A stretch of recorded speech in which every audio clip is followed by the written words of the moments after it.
Waggaa torbaaf biyya Arabaa hojjedhee yeroon galu obboleettii koo abbaa warra koo waliin ilmoo godhattee argeem.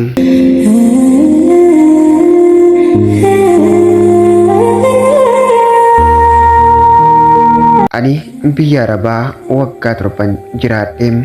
Waggoonni jalqabaa sadeen ani jiraadhee osoo jireenya hin taane hanga wareegama lubbuutti na gaafatee tureem. Guyyaa ofii maleen du'aniif malee beelaa fi reebichi ana irratti raawwataa tureem. Wanti ana irra ga'ee waan salphaan tureem. Anaa fi abbaa warra koo waliin biyyee daaknee waliin barannee guddanneem.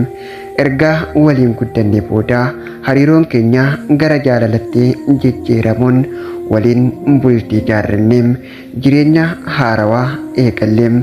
Erga bultii ijaarrannee sababa rakkoo dinagdee qabnuuf waggaa 2 caalaa mana tokko waliin jiraachuu hin dandeenyeem. Yeroo sana akka falatti kanan ka'eef ofii kootiif biyya Arabaa waggoota muraasaaf hojjedhee waan hojjedhee inni walirra nuuf kaa'ee booda jireenya fooyya'aa akka jiraannuuf tureem. Yaada kana innis fudhatee tole naan jedheem. Mucaa koo abbaa warra koo biratti akka anaaf guddatu hawwii koo waan tureef obboleettii koo ishee quxisuu of birattis fuudhee barnoota ishee barachaa mucaa koof abbaa warra koo akkanaaf kunuunsitu godheen gara biyya ambaa seeraan alaa lukaatii irra kaa'eem. Waggoonni jalqabaa sadeen ulfaataa ta'us waggoonni 4 itti aanan maatii gaarii biratti waan na qabeef haalli gaariin hojjedhee jiraachuu waanan argadhe ammoo abbaa warra kootti arkee tureem. Birriin itti ergee ture fooyya'insa agarsiisaa waan tureef maallaqa kana callisee kaa'urraa ittiin mana bita jedhee anis tole jedheeniim mana bitee itti galuu natti himeem. Anis baay'een gammadeem. Osoo kanaan jirruu waggaa baranaa nan dhufa jedheeni garuu guyyaan dhufu itti hin himneem. Innis tole naan jedheem. Osoon itti hin himin tikeetii kutadheen waggaa 7 boodaa gara biyyatti qajeeleem. Yaannis bifnis badeeraam.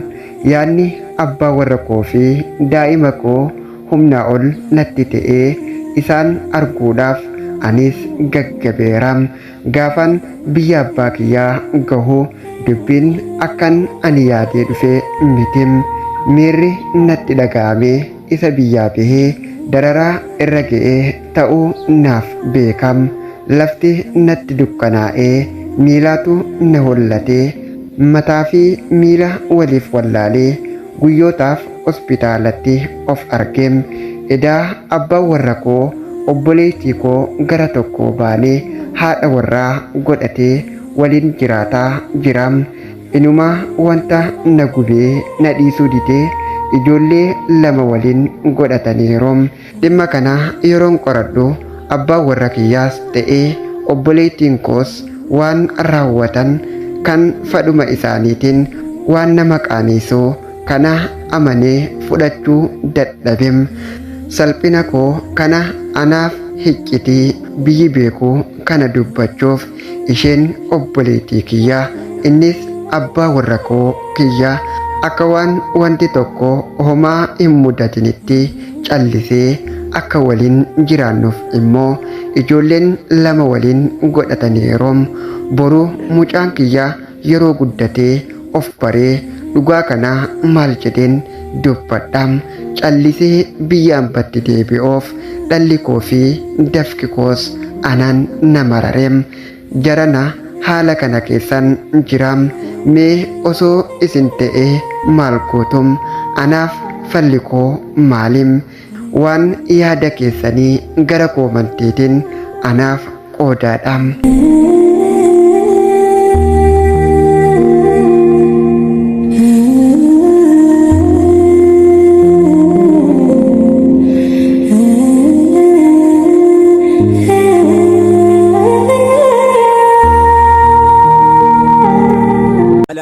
jaalala yaa jaalala yaa rokkeetti onne seentuu halaala sheekan jettu manguddoof dargaggeessa meessumaan miliqte seenta keessa